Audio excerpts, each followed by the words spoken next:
My gar. Then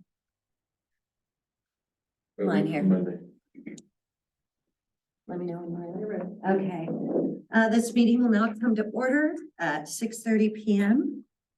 And we have our deputy clerk that is going to be administering the oath of office for Scott Swenson and Paul Pendergrass, whose terms will both end on December 31st, 2025. You guys want to do it here? Do you want to do them at the podium? It'll be good, it hurts to me. We're good. Doesn't matter to me either. We'll just do it. We'll have you guys, I will do one at a time. So I got yours up here first. I'll do yours. And raise your right hand and repeat after me. I, Paul Pendergrass, I, Paul Pendergrass, do solemnly swear do solemnly swear to support to the Constitution of the United States, the Constitution of the United States, the Constitution of the State of Minnesota, the Constitution of the State of Minnesota, and to discharge faithfully the duties of the office of the Planning Commission member and to faithfully discharge the duties of planning commission member of the city of of Orinoco the city of Orinoco in Olmsted County, in Olmsted County, the state of state Minnesota, of Minnesota, and to my best judgment and to my best judgment and ability, so help me God. and to my best judgment to my abilities, so help me God. Right? And then we'll have you sign that one.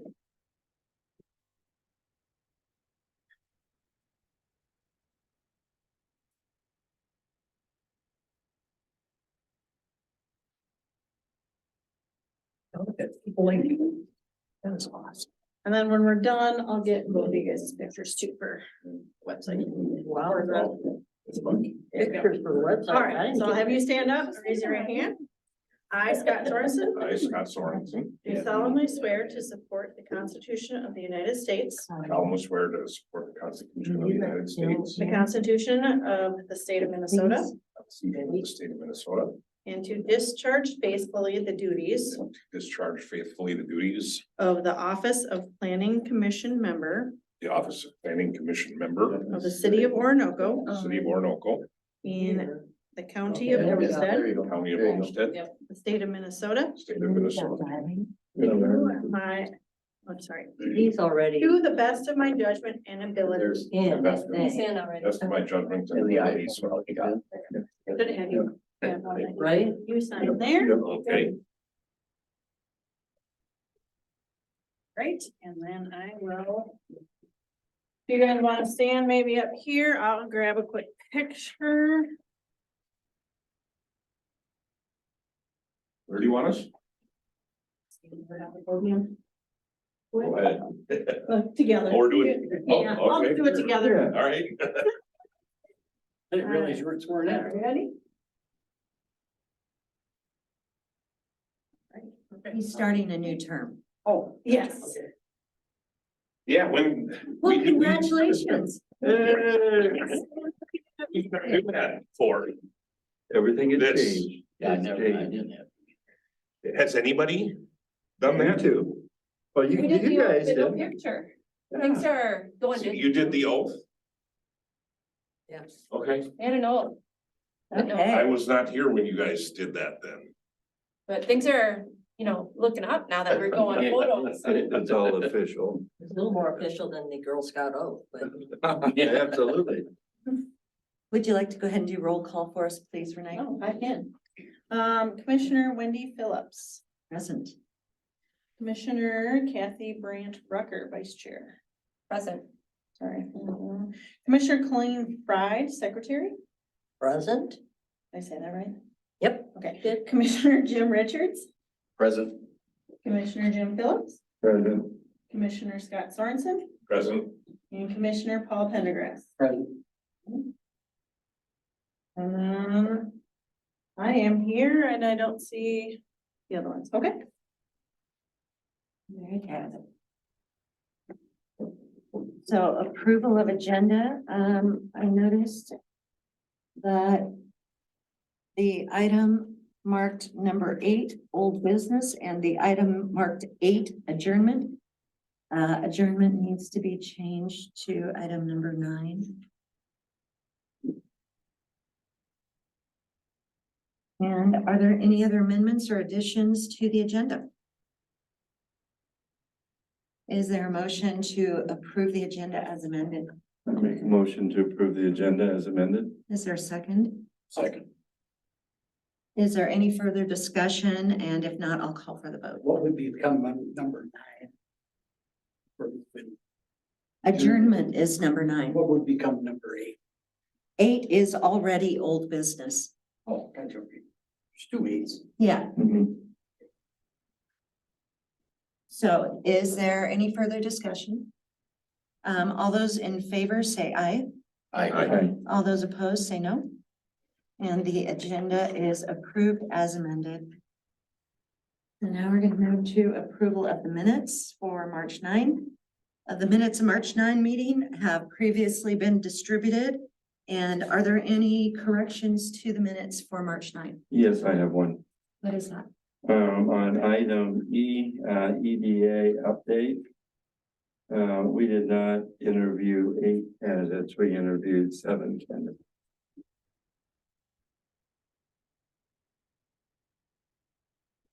From the first sentence.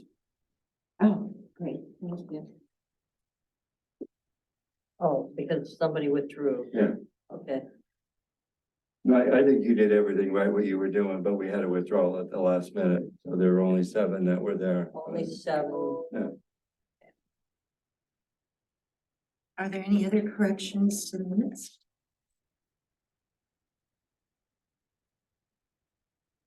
Okay, and if there are no further corrections, is there a motion to approve the minutes for March 9? I'll make a motion to approve the minutes. Is there a second?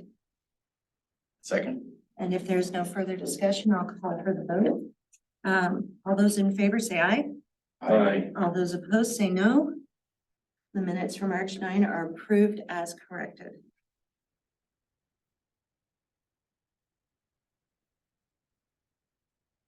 And so we are on time here for our public hearing.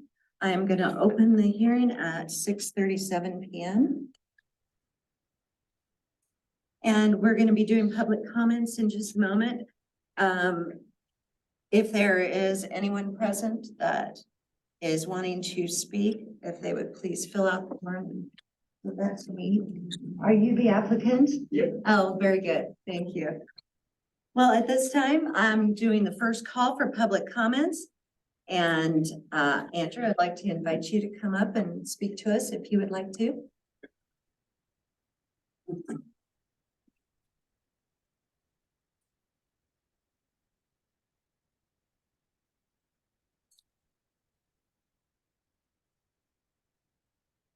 So we're here to see about getting a variance to add a few more stalls, a garage area in the house probably about 2 years ago. And keep everything tidy inside and have a little bit more visual.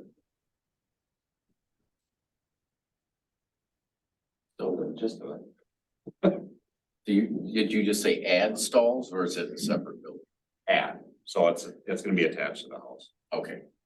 That was going to be my question because I know in the, not your report, but in a report to us, it goes attached and detached. And so I wasn't sure that the picture that provided for us that they created, that showed it as being attached to the backside Yep. of the garage and the side of the house, correct? Yep. Okay, very It's all- good. It's all coming out the corner.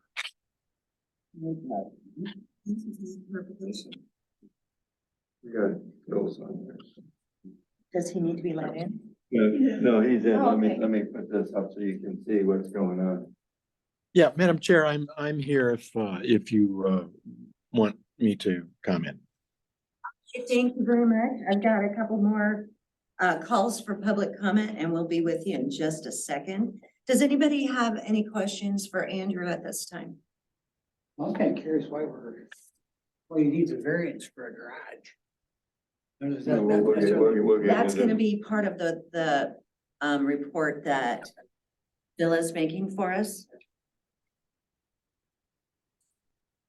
Any other questions for Andrew? Very good. Thank you so much, Andrew. Is there anything else you'd like to share with us? No, I mean, should be a pretty straightforward project. It's not like grad levels of the house or anything like that. It's just. Thank you so much. Yep. And so this is the second call for public comments. And third call for public comments.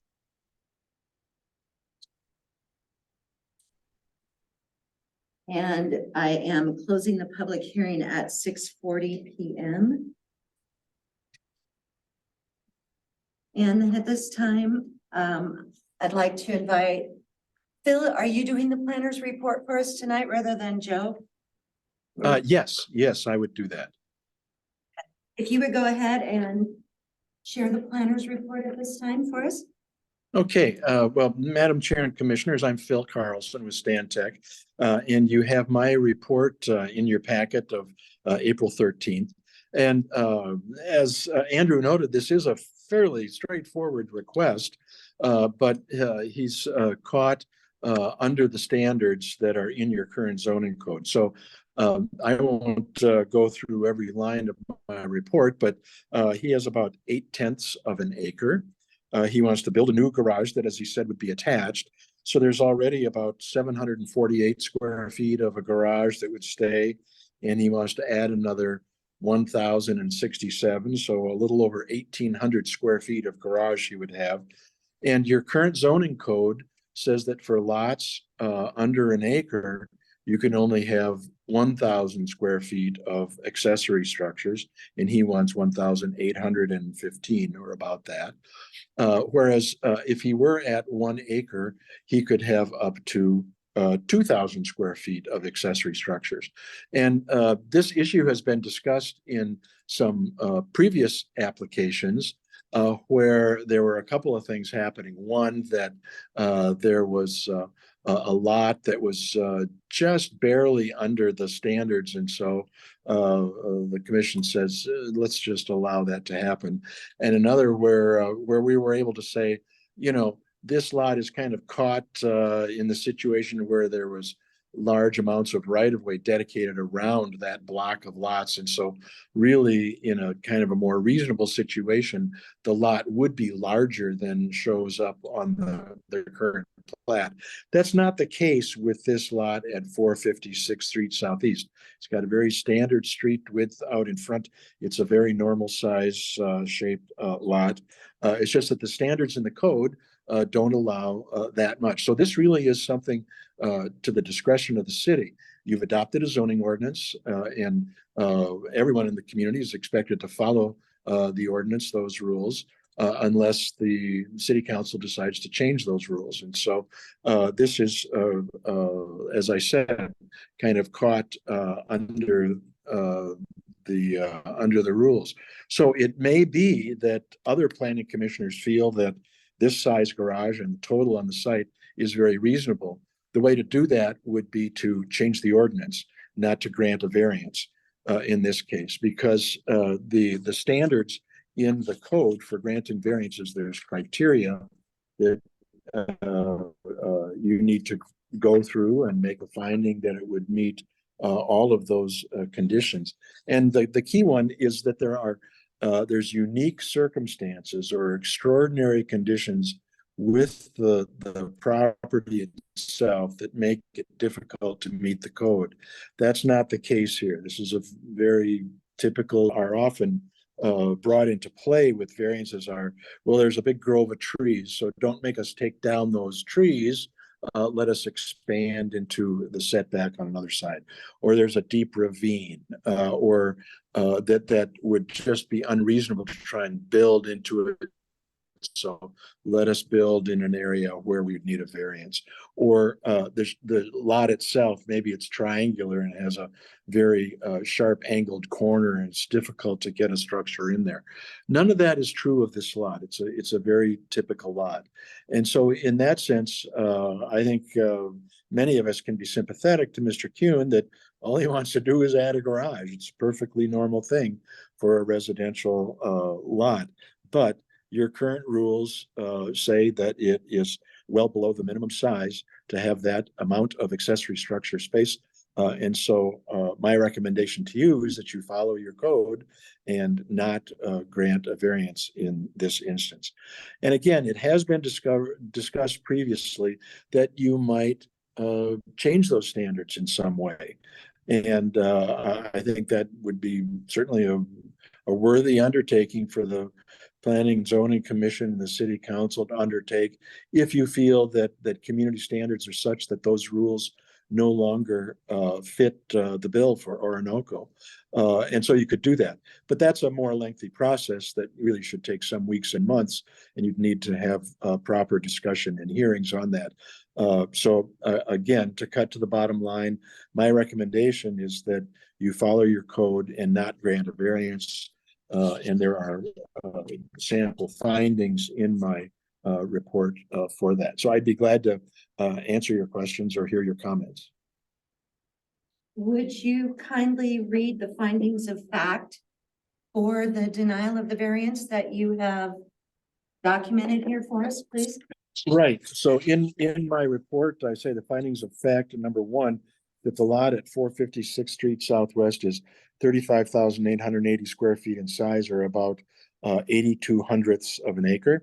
Number two, the applicant proposes a new attached garage of 1,067 square feet in addition to the existing attached garage of 748 square feet in size, for a total of 1,815 square feet accessory buildings on the lot. Number three, the Orinoco zoning code in section 151.054 limits the combined square footage of accessory buildings on lots less than 1 acre to 1,000 square feet maximum.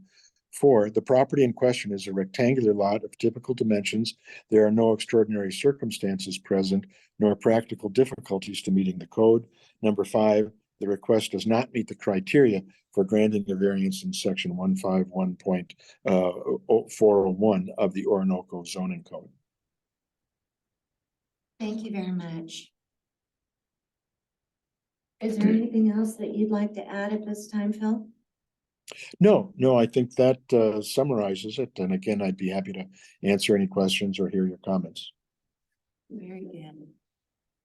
Well, at this time, I'd like to go ahead and open this up to the commission for discussion. And before we do that, I have here in front of me the Orinoco zoning code variance criteria from state statute 151.401 variances. A no variance in the provisions or requirements of this chapter shall be authorized by the city council following a hearing before the Board of Adjustment, unless the council finds evidence that all the following facts and conditions exist. So the first condition is there are extraordinary conditions or circumstances such as irregularity, narrowness, or shallowness of the lot, or exceptional topographical or physical conditions which are peculiar to the property and do not apply to other lands within the neighborhood or the same class of zoning district. And so with that first criteria being in place, let's go ahead and discuss that. Do you feel that this request for variance meets that criteria for it being granted?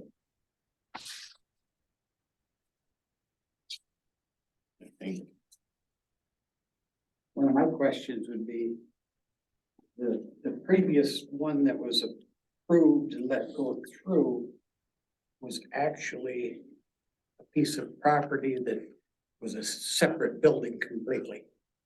Am I correct? It was the property down below the Presbyterian church where they're gonna. Well, that was different. That was the one that was denied. That was That was denied. denied. Yes. But then I can put that garage in there. No. But now, how is an attached garage considered an accessory building? Well, it goes along with what the code is for the amount of total square footage that's allowed and the way they look and code a garage. Is that right, Bill? Yes, accessory structures are defined in the code and includes whether it's attached or detached.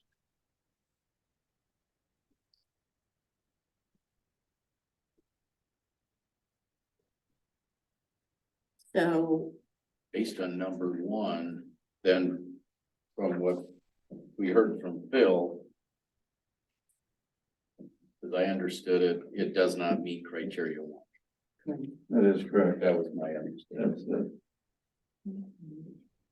criteria number 2, the extraordinary conditions or circumstances are due to circumstances unique to the property, not created by the landowner. And it has been established that the property is a pretty typical rectangular property, and that there are no conditions or circumstances that create a uniqueness to the property. So are we in agreement that it does not meet number 2? Yeah. Yeah. Number 3, the variance is necessary to overcome practical difficulties in complying with the zoning ordinance so that the property can be used in a reasonable manner not permitted by the ordinance.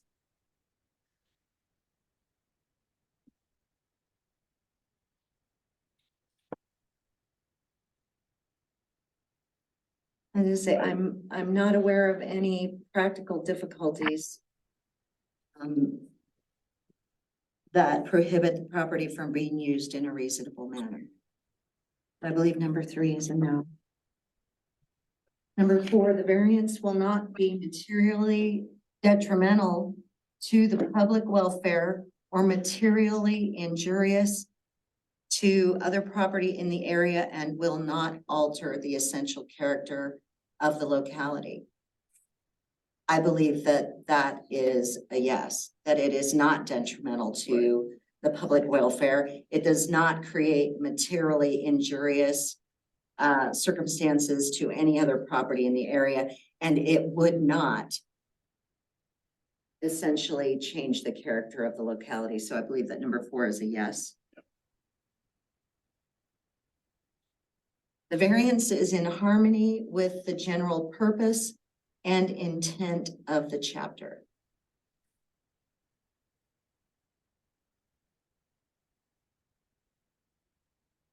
I believe that that is a no. Is that correct? The variance is in harmony with the general purpose and intent of the chapter. The general.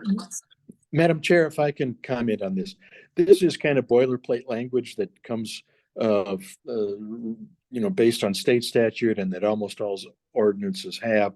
And it's just kind of a catch-all to say, does this in fact follow what you intend to do with your zoning ordinance? And because the zoning ordinance is so large, and has so many provisions in it, it's sort of a trick question because, in the zoning ordinance, you want to have reasonable uses in the various zoning districts. And so on one level, putting up a garage on a residential lot is a perfectly reasonable use. So in that sense, sure, it's consistent with the purpose of this chapter, meaning the zoning ordinance.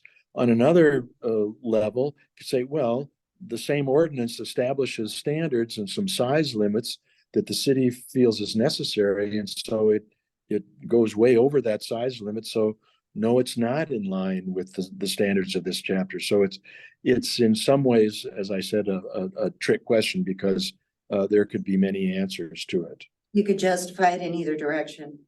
Yeah. Okay, thank you. And then number 6, the terms of the variance are consistent with the comprehensive plan. The same might be said of this, that the comprehensive plan certainly doesn't have any specific language that says anything about the size of garages on residential lots. So it has much more general high-level policies to it.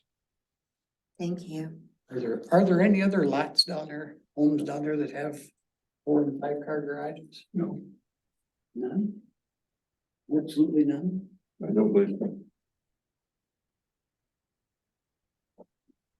I know that one of the conversations that we've had in the past, Andrew, is that with the completion of the water and sewer project, that is going to change different things about our zoning code or about our city codes, and it's it's got to do with lot sizes and then what you can do with your lots, because right now I know that we've got a 20,000 square foot minimum, isn't that right? And that the reason for that is for septic tanks, you know, on the property. And so at this moment in time, we do have the criteria that is in existence, but I believe with the sewer and water coming online, that we are gonna be talking about these things that are changing. And I know that that doesn't exactly help you in this particular moment with your application. But I know that it has been a conversation here in the commission and it's gonna continue to be a conversation because of the changes that the city is making with sewer and water. So does anybody else have anything that they would like to Yeah. add at this time? So I would ask Andrew, you knowing the neighborhood, do you know, are there any others down there with? Oh, yeah. With They're garages that right across size? me on the corner of Fifth, they're, I'm not sure how big their lot is, they got 4 stalls. My buddy David Bowman, who lives on the river on River Parkway. His is 3 stalls, but I think he's over 1,000 square feet. So most of them were built, you know, at the time of the whole house, were built with more than 1,000 square feet. Right. Mine is, he was saying 748, and I had asked how they determine that, and it's off of footing size. My footing size is 32 by 22 to outside walls, which is only 704 square feet. So we're talking 44 square feet less than what they were accounting for. I'm thinking maybe they were accounting for overhang or something off an aerial or something, I'm not sure, but. So there is other houses that have accessory buildings too. One guy that needed You have those. new equipment and then got the approval to put up a basically oversized 1-stall garage. And then put the full equipment outside. Okay. Do you know, are there properties 1 acre? Or are there properties smaller than 1 acre I'm or? not sure. I know my buddy David's his is 1.9, so I mean, I guess he's. Yeah, able to he's add got it. 2,000. I'm not sure the corner one, right on the corner of Fifth and Parkway, I'm not sure. So do you have that information up there? No, I don't have any other specific information on other lots.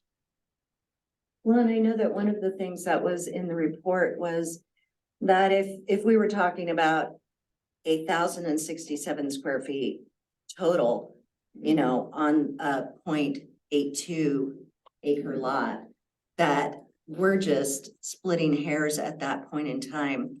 But your garage space your accessory building space would become 1,800, which is almost double the allotment for the size of your property. Mhm. And so I know that that was something that stood out to me.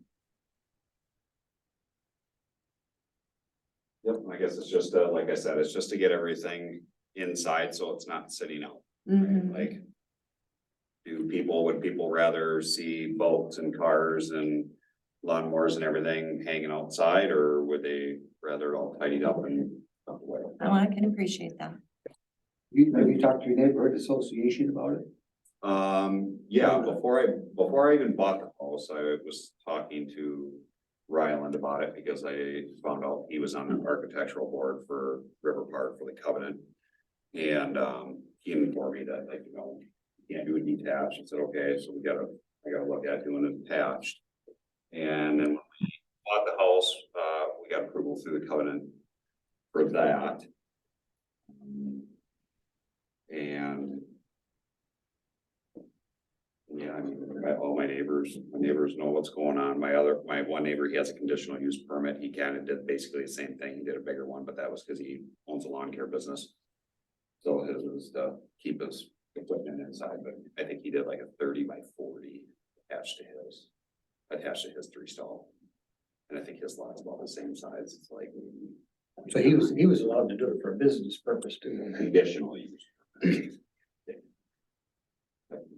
You know, some of the things that we're really trying to watch closer is to follow the codes. and do what the codes say at this point in time. And the minute you start making exceptions to the rule, you're gonna have 15 people that are gonna be down here making exceptions to the rule. The same way, saying if this was done, and so they're gonna follow suit. And I know that, just recently, we've been very cautious on that because of what that creates. And we're trying to maintain what we have in our code and follow our code until that code changes. Yeah, I mean, that was something I even looked at before we went off from it.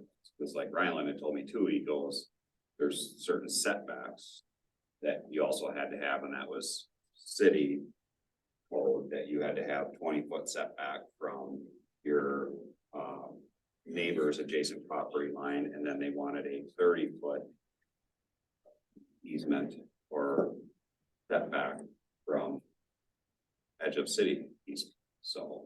Yeah, I could, and I mean, Ryland does a great job, and nothing against our mayor by any means, but I think that he might have missed what there is for the total square footage, part of what there is for that zoning code that's in there, that I'm concerned just to maintain what we have right now until we change the whole code that goes along with it.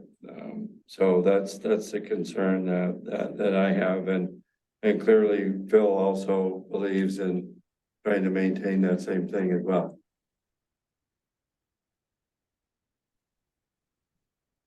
Yeah, I mean, if there was examples that were documented of lots that are under an acre that you know of that are 1,800, that have that kind of square footage, then we'd have to look at how did that happen and why is the code the way that it is? But unless we know that that is a fact, that there's really no way to. Oh, yeah, Like I said, I don't know how big other lots are that I know have 4 stalls. Maybe they're over an acre, I'm not sure. Yeah, because I mean, I just see, you could look around and see 4 stalls here, 4 stalls there. I don't know how big lots. Yeah, Which, yeah, if they are under an acre, I mean, that would need to find out why that is, because that would make me unhappy if. yeah, I mean, and we would have to see, is there true precedence, and to your point, are they 1,800 square feet or above? Or, within a few feet of that and the same lot size. Same lot size, Yeah. yeah, I mean, there'd have to probably be some digging done to see if that. In the meantime, any building permits, would not be anything bigger than that. In addition to that. wouldn't they? Well, I think anything that there is over and above is gonna come in as a variance on what you have right now, and it's stopped in the office before it gets to that point. So, that's why we're here doing this and listening to this right now. That would prevent any building permits. being issued. Absolutely. So I think that those are much closer now than what they have been in the past. This, if I heard it right? Anything over an acre is up to 2,000. That's correct. And Madam Chair, if I may make just a couple of comments here about this. One, you noted that sewer is coming to Orinoco soon, and that may change the lot sizes, certainly, because you can have much smaller lots with sewer than with septic systems, and that other standards may change as well. This standard about size of accessory buildings related to the lot really is independent of that discussion of sewer. So if the Planning and Zoning Commission and the City Council wanted to, you could address this issue of accessory structures and the size of them before all the discussion about what should lot sizes be when the sewer comes in. Just to cite one set, you could get into a lot of number games here, but one thing is that if somebody had the required 20,000 square foot minimum lot in the city, and it's less than an acre, so they'd be allowed 1,000 square feet of accessory structures. Those 1,000 square feet of accessory structures compared to the 20,000 square foot lot is about 5% of the lot. This that Mr. Kuhn is asking for about 1,800 square feet on his 38,800 square foot lot is less than 5%. So proportionally, he's got less than what would be allowed on a standard minimum lot.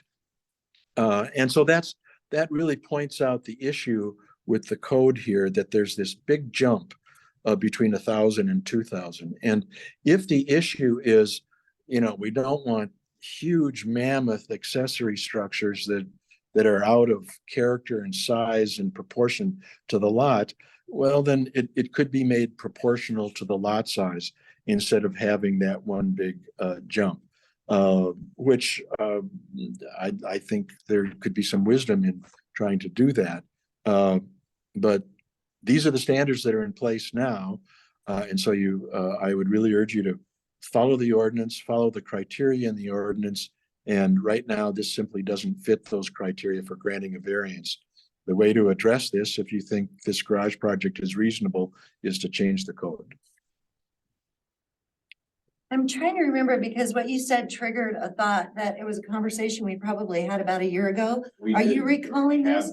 That we were talking about square footage, but we were also talking about a percentage of the lot size that was less than 5%. I can't for the life of me remember why we decided that percentage was not the way to go, because it would seem. Because like it was would- part of what many other cities were doing, right?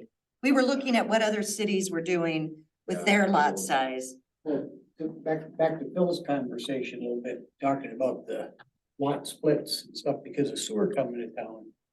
Those aren't the lots that they're talking about splitting. The ones they're talking about are the ones back behind Right. Phillies that are 6-acre lots, like the lot over here. Yeah, those are This lot. already, yeah, Those are the types of lot you're talking about splitting. right, Those those are aren't that set up. neighborhood, they're never gonna be split, they're not. Yeah. Because I'm wanting to. Well, it's to just like reference what that. went into River Bend, There's a way that- and those lots were a lot smaller. Nashville might. Up on, behind Billy's, where you have a cul-de-sac, that's where Kathy lives back there. You can refer to that as River Bend, though. Question to you, sir. Mm-hmm. Can you tell us where it talks about square footage and the percentage of the lot with the accessory building? Is it? No, it doesn't say that in the code. I'm just giving you an example that 20,000 square foot is the minimum lot size.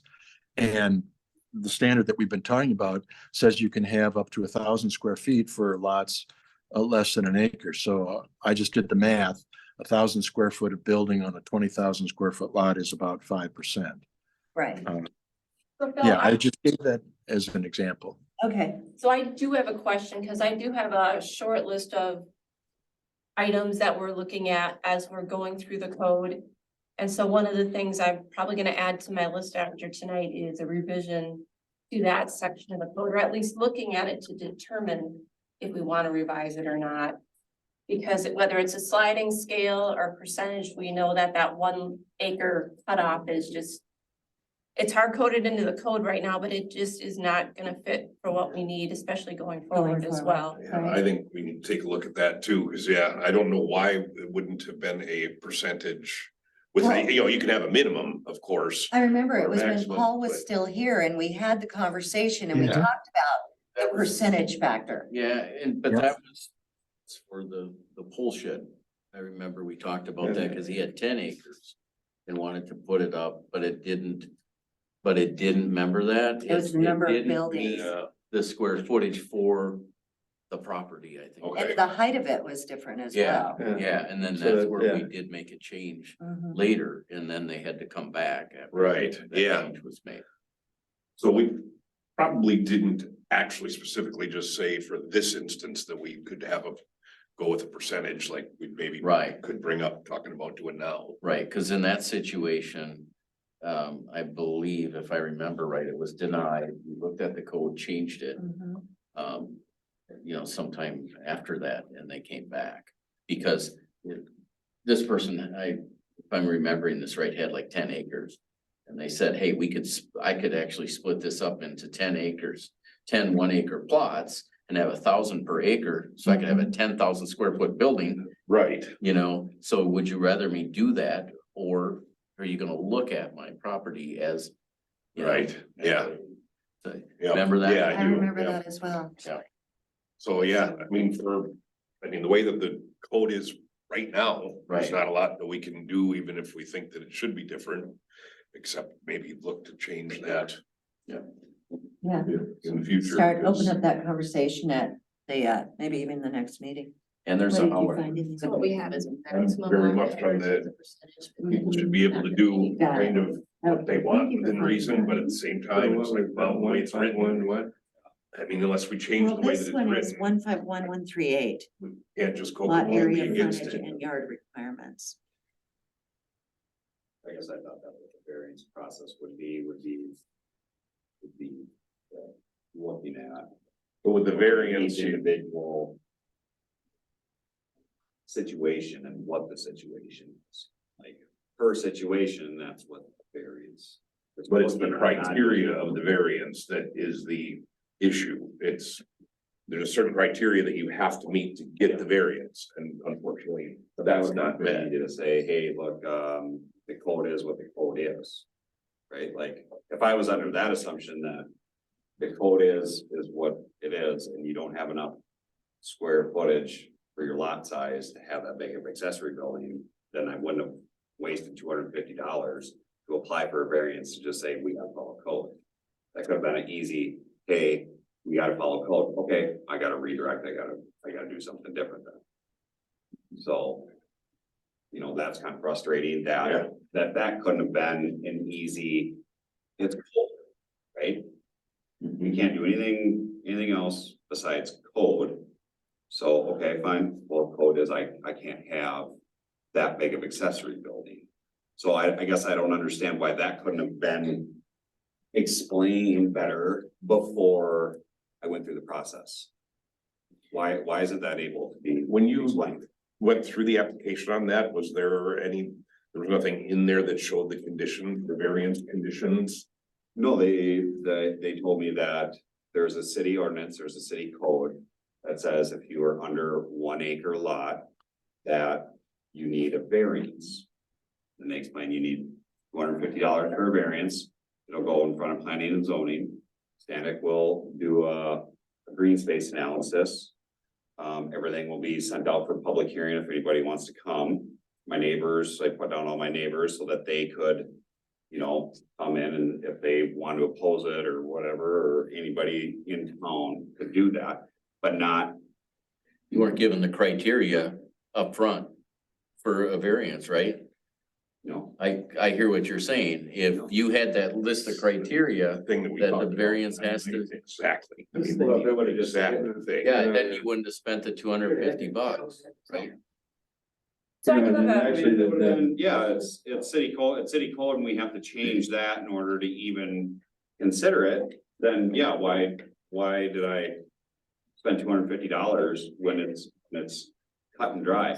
Like, city could have told me it's cut and dry, and we're not gonna approve anything that's city ordinance. My understanding of the variance was that it's gotta go in front of everybody, it's gotta be a discussion, it's gotta be a public hearing, and that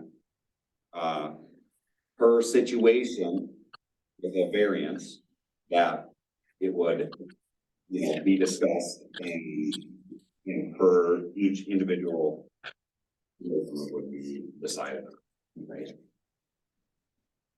So, Well, some of the $250 that you put down as part of what Phil does to do the report that he has to put together, so. Well, I think the city should give him his money back myself.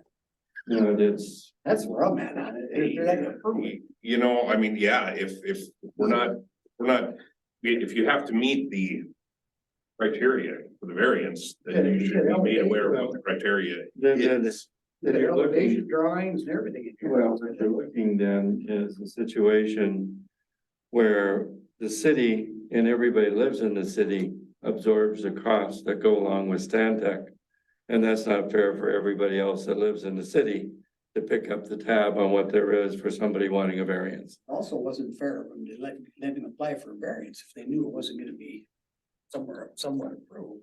One thing I will say. Well, not even approved with the discussion. With the criteria for the variance. People have been approved. And as the chair will explain, people have been approved. Because there are variance situations where, and I've seen them, where they're close enough. And this is not the governing body that puts the stamp on it, says yes or no. This is the governing body that makes that recommendation to the council, and the council has final say.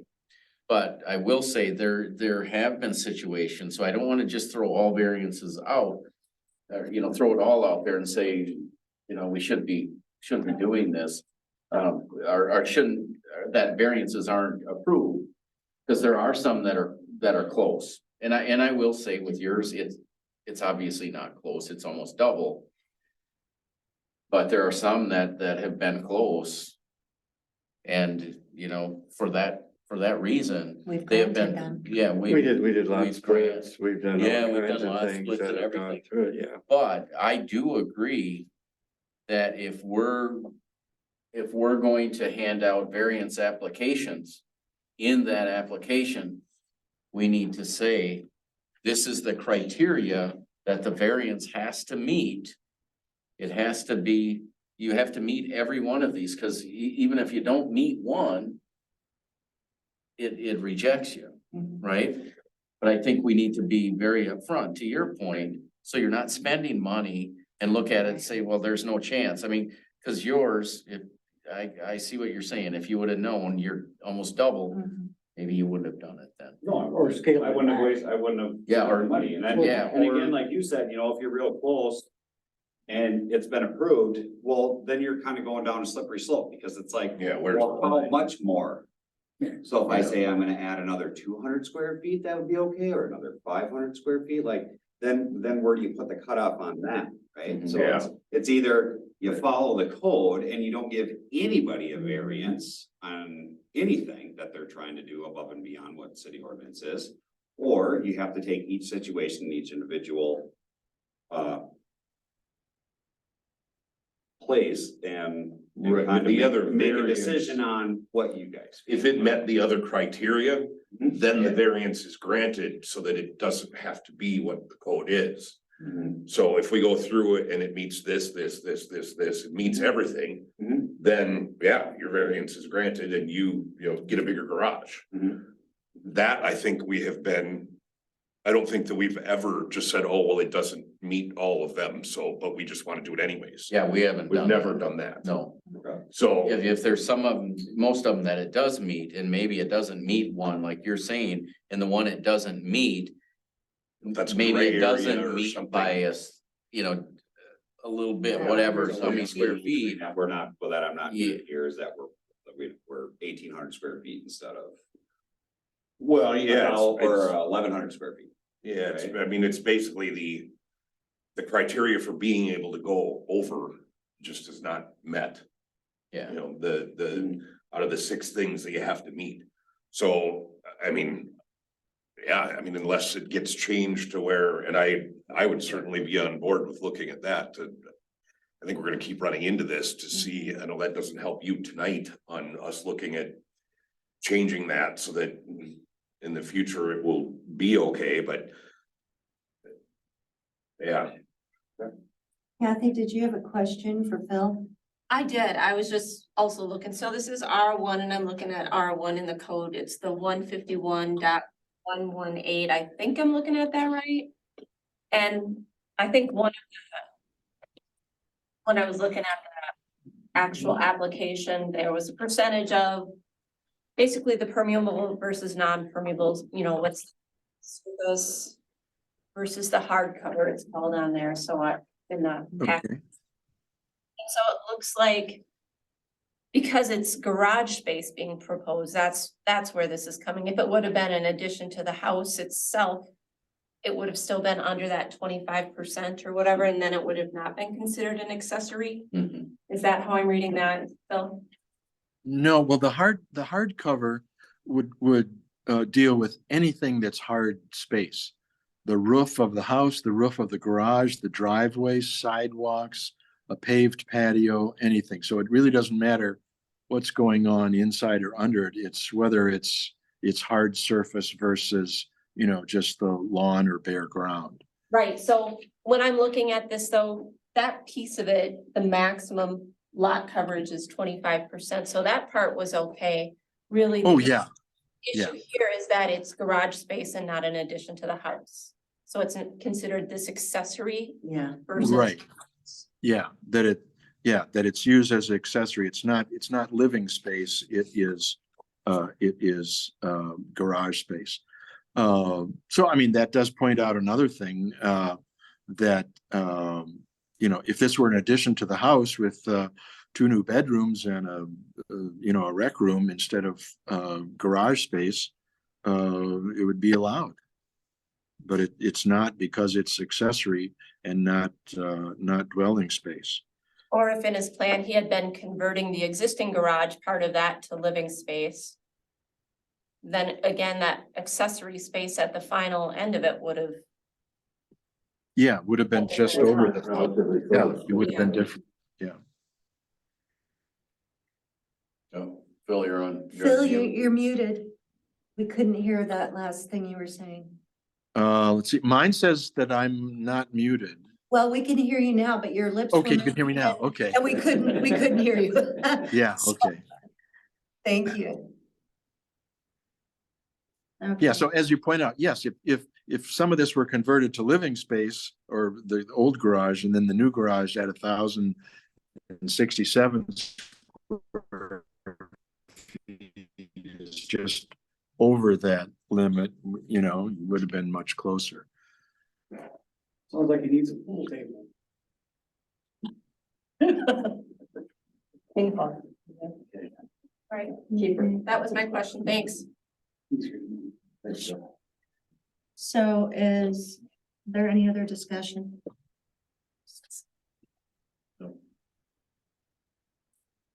Okay, so it is recommended at this time by the Orinoco City Consultants to deny this variance application.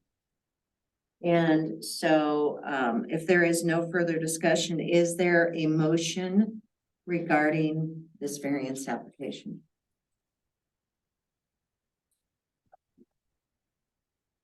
So based on the consultant's information and our code, I would have to make the motion to deny at this point.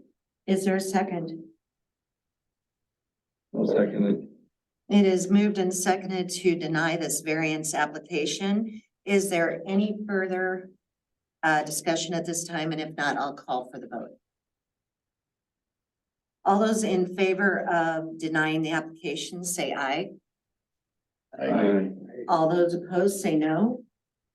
No, Okay, the variance application is denied. And at this point, Andrew, I want to remind you that we are strictly an advisory commission.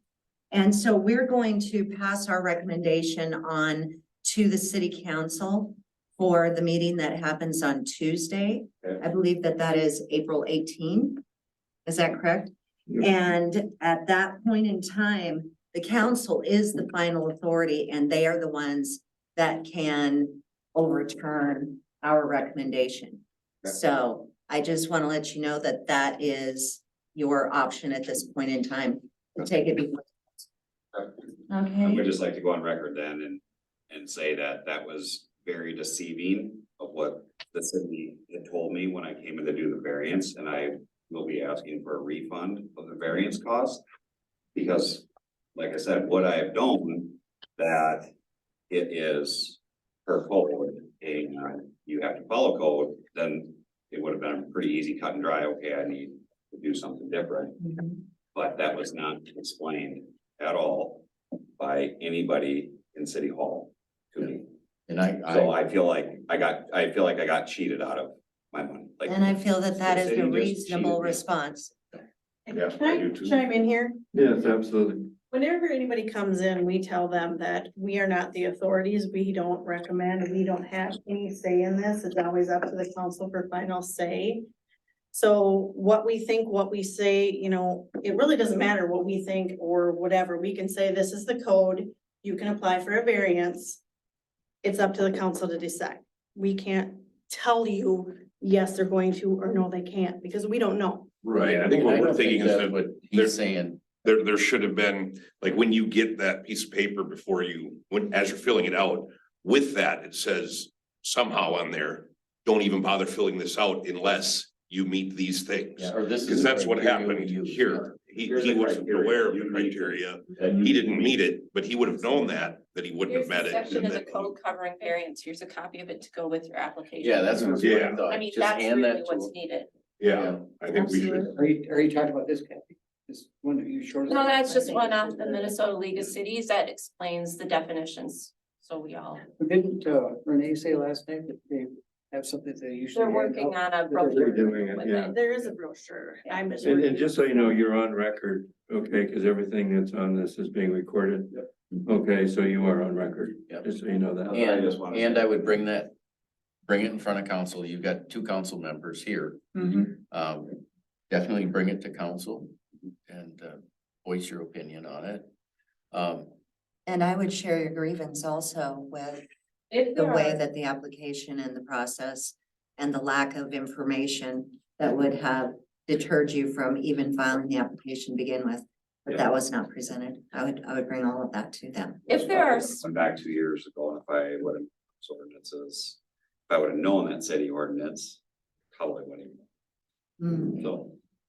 There's that. if there's specific neighbors or other lots around that have sizes that would be relatively close to what you're proposing, that would be a good fact to bring with. Absolutely. Yeah. Well, yeah. I mean, It's all my present. neighbors said the same thing. They, you know, Kim, who has the conditional permit use for his business. He said the same thing. He's like, you know, anybody that's come down and oppose it? I said, no, and they all said, hey, if you need somebody to come down and void or, you know, back you, then let us know. And I said, oh, I don't know who would, I don't know who like locally would come and be like, I don't want to.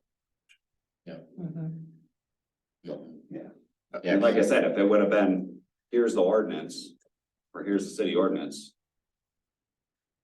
Like, I think it's You want even even- beyond that. I think it's, here's the city ordinance, but then that list of criteria points Right. that we have to abide by.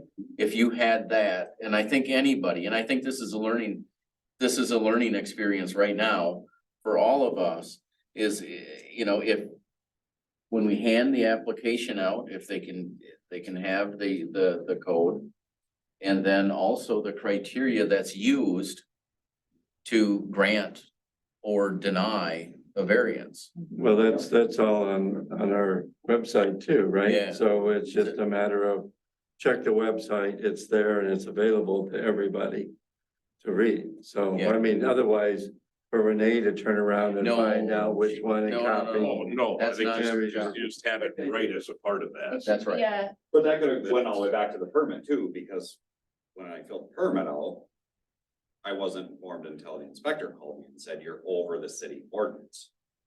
In which case I came back down and talked to Sunny and asked her, I said, well, you know, like there was nothing, you know, in your city ordinances little packet thing, there's nothing in there, there's nothing on the permit that says lot size, square footage, house, or recreational space, like nothing. And, you know, their comment was, well, if we put everything on there, then it would be a huge long permit. Well, I mean, it could be. You know, it's gotta Okay, be we got a just whole packet of reference. ordinances where you should really just go on.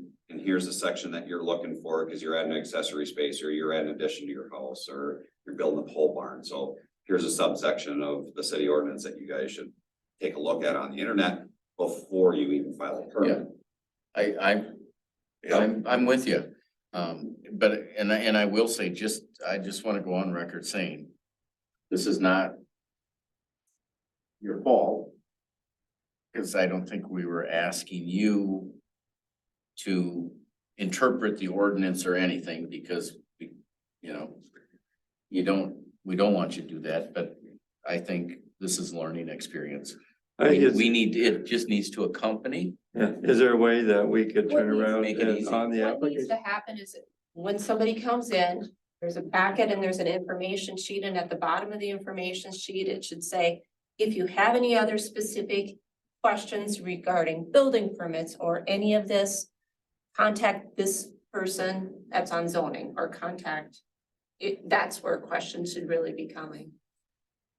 Well, I think also even to put on there The to go chair. over our building And then code the that chair we would take have. questions if necessary. and send them to online. Stan Tech. Yeah. That way they can turn around and do it, and it's their responsibility to do that, Yeah, not I'm ours, just to sending to spoon feed them. Well, then that changes. Okay. I think that if you had whatever if you're applying for a variance, it wouldn't take that much to have one piece of paper that goes with that application that says, But there- that just says, you're gonna have to meet all of this. Basic question. If you have any more questions like this, then go on the website. and But there's so speak. many variances, it's hard to say. Right, but doesn't every variance have to meet that criteria? Well, no, I think it's to go and see what No. it is in there. Well, not, this Yes is or no? one. Well, every variance has to meet a criteria. The Is it the answer same yes. I mean, No, I think it varies, because you can look in here and you can look at variances on all kinds of things that we were looking at, so. This is, I mean, we could do a variance for any of these things, okay, so. right, so You I can't yeah, have I a guess specific I'm not aware information. that the criteria for variance is different for, I'm not. Well, I mean, it is if, or it is not, Jim. well, I mean, if you have paint and wallpaper sales and you wanna have a variance that there is because you were doing something else, it's a variance. But depends upon what the code is that goes along with it, so every code has got a different variance, so you can't just say. This Right, is but- one, but But doesn't- these are the people- criteria, these yeah, The general criteria is still the criteria have to same. be Yeah, met on exactly. every variance. Yeah, every If we variance. have the follow that's that what I'm saying. criteria. Whatever That's the what general it that's, says. that's correct, that was Yeah, going by the yeah. code, so. The criteria is the same for no matter what your variance is, you have to meet that criteria. Okay, one at a time, please. Speaking one at a time. Go ahead, Jim. Yeah, so I was just saying the criteria for the variance for approval or non-approval is the same for all. And it does state that it has to pass all. It does state that, so that is, and that to me, I think is simple if we just include it or give them a link, or I think it would be easy to include a piece of paper like that with, I'm applying for a variance, here's the criteria, by the way, and you have to meet all of them, so you, If you don't meet them, then don't. yeah, so you, yeah, exactly. And the checklist be on the front.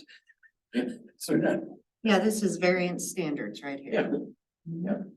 So, And So- I mean, I know that you're probably looking at doing something soon, but I guess I would go back to really thinking that we should take a look at how, switching over to a percentage where it would really make it easy to just be right by the book, because just missing it, and then, it's like what you just said too. almost, Well, if not it's just gray missing area, it, it's also. It's on the other side too. Classified as a garage versus living space, and Right.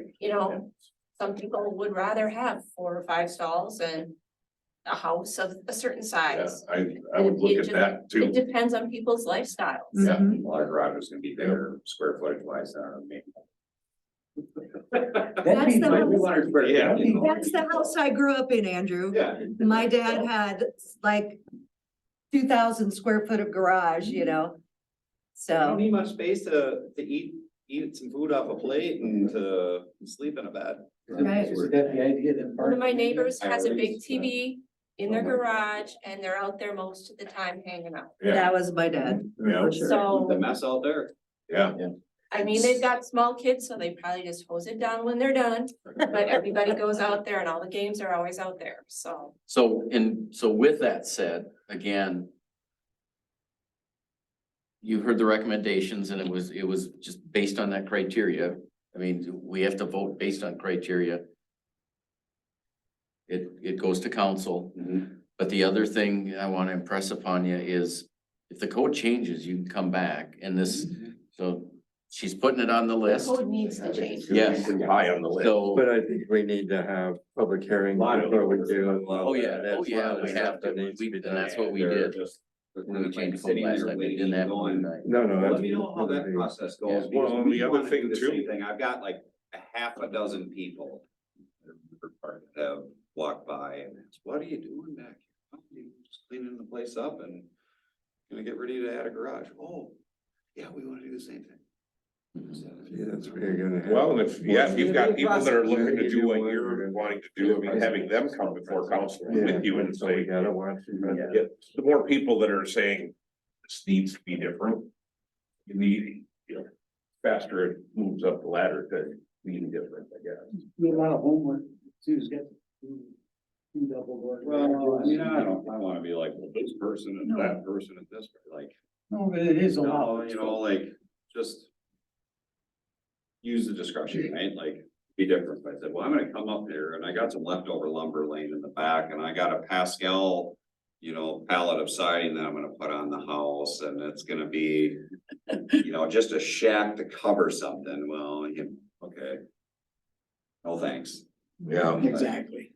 This has been 2 years of planning. I mean, even prior to buying the house and, this year was kind of the final. I've talked to over a dozen contractors and literally nobody is, I've had one person get back to me and they're like, well, it's kind of a la carte, but here's kind of a halfway price. Otherwise, people are just, they come out, take a look at it. Yep, I'll get you bid. Crickets. Really? Nobody's got almost a dozen This year, nobody. legit DT contractors. Nobody's wanting to get back to me. So that's why my name's on the permit. My older brother, does concrete work for Knudsen. I have another buddy who's a general contractor. Who I even asked him, I said, sure, you can have it, like do the whole 9 yards. He's concrete, roof, and electrical and plumbing. So, like, well, okay, you need siding? Yeah, I'll do that. So, it's been a nightmare just trying to get people to get back to you, Yeah. which is crazy. But. Well, Andrew, we thank you for your forthcoming information and sharing with us, how it is that you feel about our process, because this is something that is going to help us grow, and I think it's unfortunate that you've had to go through this process with us. At the same time, once again, the city council has the final say, and so you got one more bite at the apple, the way I see it. We'll see. Yeah. So, okay. Well, thank you for coming in. Thank you. Thank you. Easy. Bye-bye now. So moving on to new business, and the first order of new business is we're working on scheduling our second workshop. Okay, so Do we have some date ideas for folks? I brought my calendar, so I'm ready. I've got mine, but it's not my house one.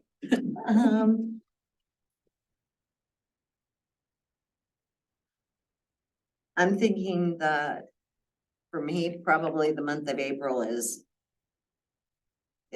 pretty much done for me. Toast for me. Yeah. I would try One- to stay away from summer. Honestly, summer is terrible, but that's. Well, me. we've got really two different things. We still got more stuff on the education piece that we all wanna start making sure we understand what our existing code is, how it operates, how it's laid out. But if we're gonna start doing some more changes to code, and we've got a list that's starting to grow, and they're not. I mean, Little there's items. some of them, it's cleanup stuff Mhm. where we're finding words that are kind of catch-all words that probably are too big a hole for a Mack truck to drive through as an exception that need to be cleaned up. But we'll also have that second level of changes that will be the stuff related to septic.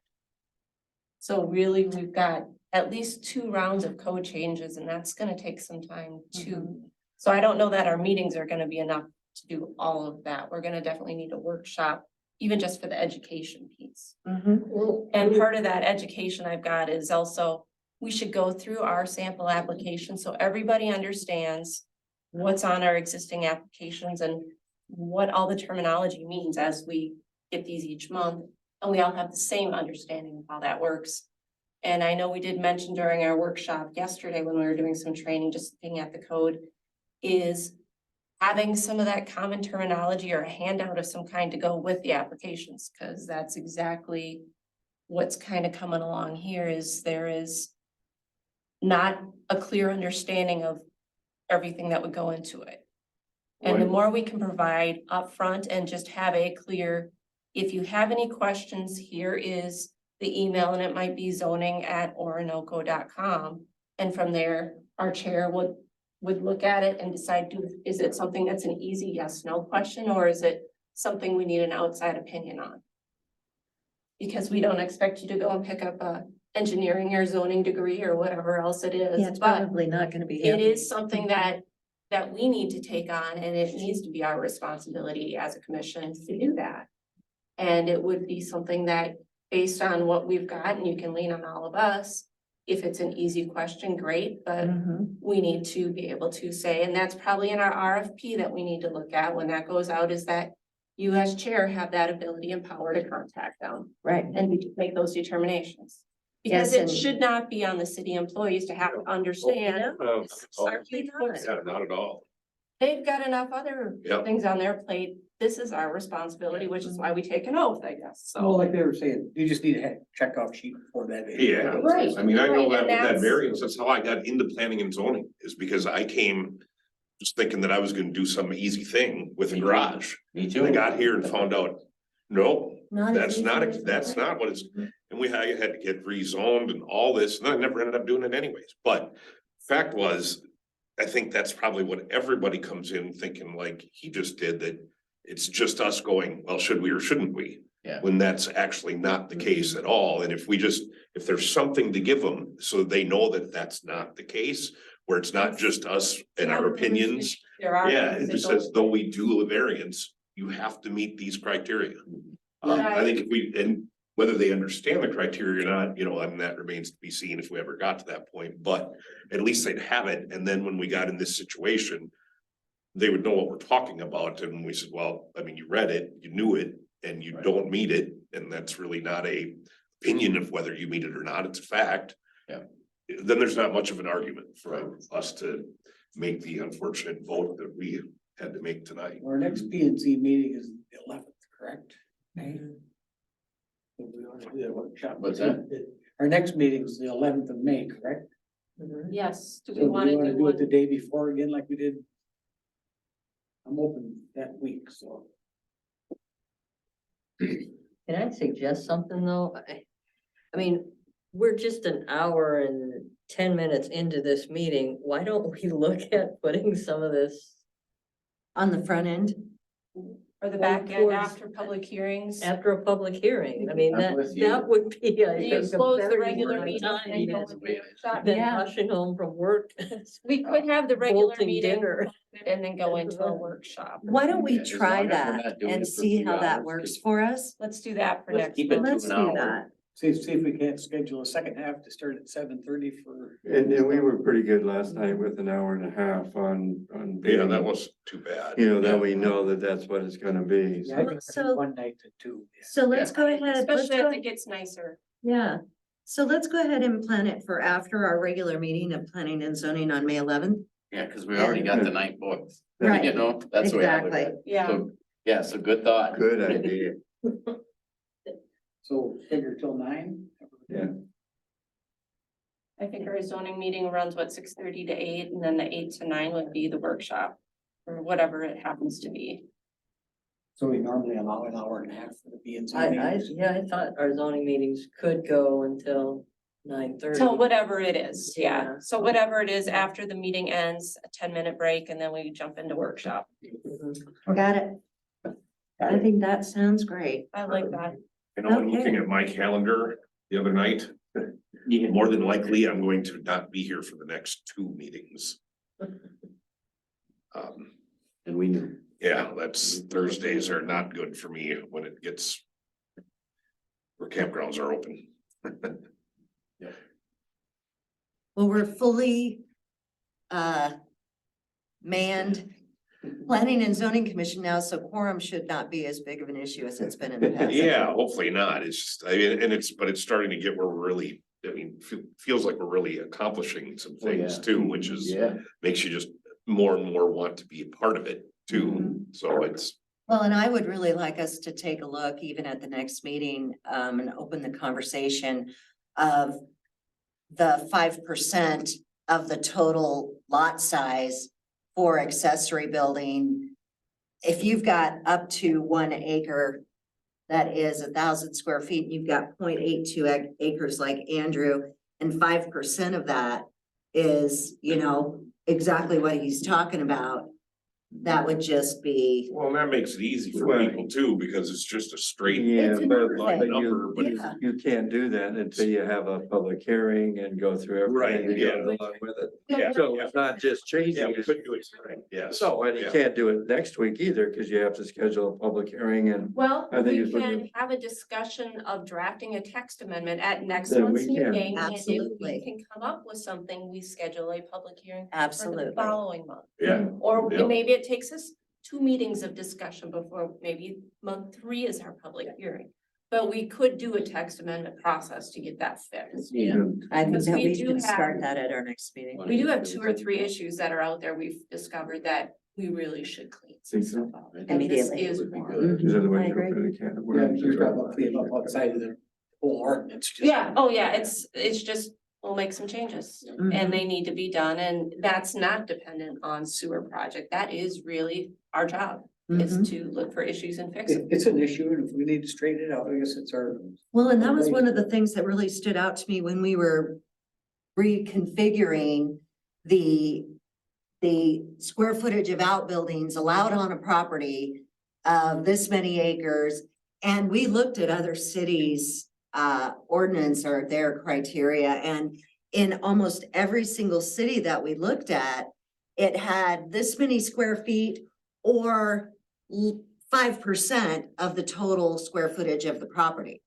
And so it gives you more wiggle room, you know, when you look at, because, and one of the things that in talking about Andrew's property, one of the things that I was noticing in the Stantec report is that he said very emphatically that there was no issue whatsoever with setbacks or anything like that in regard to the addition and the property. It was strictly, It was strictly because it was accessory versus living space. exactly.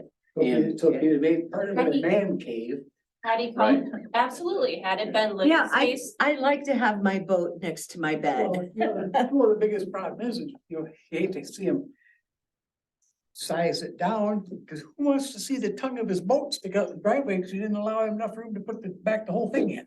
Well, and the other thing, and Renee, you help me with this. So if we change the code, if he comes back, he shouldn't have to pay again, right? Or is it per time? He wouldn't have to do a variance if the code changed. but he'd still need a building permit. Yeah, Yeah, so he has to go through it again, so it's another $250. Code change, he would just have to. Okay, so he would have to reapply. Well, obviously, he'd have to reapply. It's all new then, so it's another $250. If he needs a variance for it, if he doesn't need a If he- variance, that's then he true. just puts in the building Okay, permit. Just put a building permit in. okay, that's right. So Yeah, he 'cause could it wouldn't actually- be a he variance could if we actually be changed. doing that by July. well, and I Well, believe you that he's can't gonna get be it done asking that for a quick. refund No, for that $250. no. You're not gonna get it through with public No, hearings. no, but you're having a discussion next month. Well, I'm just saying, it's not gonna move that quick, I'll guarantee you. I don't think we'll within change code and have it ready to be voted on in a It month. took us like Okay, 4 months. so you're talking about didn't it? changing all of the code. approving No, all of the it's code. gonna And be tax part, but it's a little bit more complicated than that. So what- Okay, well, we've backtracked in our agenda. Let's go ahead and put it on next month's agenda to open up this conversation and we can get that ball rolling. Moving on to unfinished business. The first order of business is the status of the RFP for planning services and the whole thing that, the reason I'm bringing this up, these next 3 items, is because I want this to be on our radar. The way that it came to my attention again was by reading through the minutes, because we were going to be approving those tonight. And so I want this to be in our minutes, because when Sunny is back in town, I would like to understand where we're at on the status of the RFP for planning services. And I don't believe that's anything you're involved in, is it, Renee? No. Completely outside of your purview. Fill So- me in and say, what's RFP stand for? So Request Request for proposal. We have a budget we are Oh, for- hiring and looking at, we use for our contracting Engineering services, our vendor services. So Stan Tech, who did the report for us tonight, they are currently our consulting firm. They do a good job. It's been many Yeah. years since we've We have looked to and. Like look to 19 or bid, so something? we get a. Yeah, So so we just started using them a year ago. Compete. Oh, we were told that it's been many, many That's years. the engineering part, the planning. Oh, the services. engineering. Okay, got it. Sewer. Okay, Yeah. thank So you the for that en- clarification. The Yeah. clarification, the engineering side, we've been using for years. 2005 or something like that is when they Yeah, first got that's Yeah, I started. don't remember when they started. I just know we started using the planning services with Phil maybe a year ago, not even. Stan Tech's been around since like 2005. There was a bids between them and WKS or HKS or something like that. So whatever the history is there, there's not been an They RFP bring done us for up to our years. electrical lab for Okay. testing. just- They send that. Making sure we're using tax money and resources wisely, we think it's best to just look again every so often. And so, correct me if I'm wrong, am I remembering that that was something that Sunny was gonna show us before she sent it out? Yeah, The that's my RFP, understanding. That was mine as She was gonna well. walk through it. I thought she was gonna email it to us and then. So maybe that is also for next month, is we go through and we review the draft of the RFP. I think that Paul was gonna take a look at it too. I thought he was mentioned also in that, when we did that. So we should maybe add that to old business next month, that we Mhm. need to review the RFP. I and got we that can on there. Thank B. you. Do it as a group. That's- Thank you. All right. And also, just backtracking a little bit, I personally think it would be good to have Paul have his input on the, if we change the code Mm-hmm. for size, is to get his input on it as well. Oh, I would Mhm. agree with that Yeah. He wholeheartedly. could absolutely come in if we open the floor for public comment. Yeah. It would be a very good public comment period. Absolutely. Where's Paul from? Here, He was the Previously, chair of this for 7 years? 9 years? Yeah, I don't know, whenever I It was a long started, I'm time. not sure when that Long was. time, yeah. Paul Genetto. Oh, okay, I've heard the name. But anyways, if we had an ETA for that RFP of the week of March 13th. And we haven't even seen it yet, we're gonna be 2 months behind on that deal, and so. So I would like to see the RFP with our packet for next month, included in our packet materials. And that's plenty of time to get that, Draft done, Absolutely, 'cause it's and not- for us to look at it and. have our discussion, Mhm. and after our meeting, it can be sent out. Mhm. Sunny's already put that up for bid, hadn't she? No, No. Not yet. No, we can't until the RFP is, I got you. yeah, they hand that out. and so you've got it in there, that's gonna be the thing that's gonna help Status of trigger me. RFP. What was our date? Review of March RFP. 13th, We were supposed to have it. I've got status supposed of, to have and seen then it review of. before, Because because she was going to send it out We potentially. do. on You should the do that. week of March 13th. the only thing is if you say status, then it could be not done yet. We wanna have reviews and We it's gotta wanted be it included done. in our packet. is Yeah. what Well, we I want. have that in there. I have status of the RFP and then I have review of the RFP included in the packet. So For it's, the- This is on yes. our- For the May 11 meeting, you rock. Thank you. yes. Okay, so, moving on. I'd also like to see what we talked about, the rolling budget. So that P and Z commissioners know what's being spent and we know what kind of, you know, budget we have left out in front of us for the remaining fiscal year. I would like to see that as well. So if you would put that in the minutes as well. And maybe we can have that as part of the packet that is given to us for May 11 meeting. What's the end of our fiscal year? Is it June 30th or? No, it's December 31st. Calendar year. And then, I don't know if you guys would like to just take a really quick moment to share with us any EDA updates that we might be needing information on. There's been no meetings for EDA. I think everybody's gonna get I sworn was in. just talking about the selection of the board. Have you guys heard of the, I don't of know the who's been selection? selected, Okay. no. You have the list of everybody that's on there, Renee? That's on our packet. I don't have it. I didn't have it with. Well, me. maybe we can make that part of the May 11 packet as well, so that we're brought up to date, because what I understand Is this it? This was March. Was it March? What I understand is that even though we're not voting members of the board, that we are welcome at those meetings. Exactly. And so, It's open to the public as well, so. yep. There's a lot of does the EDA stuff from the planning and zoning and EDA does their thing or whatever? I think it could be like this. Yeah, I think that you're what's right. happening is planning and zoning, city council and EDA are gonna work in cooperation with each other for the expansion of the city.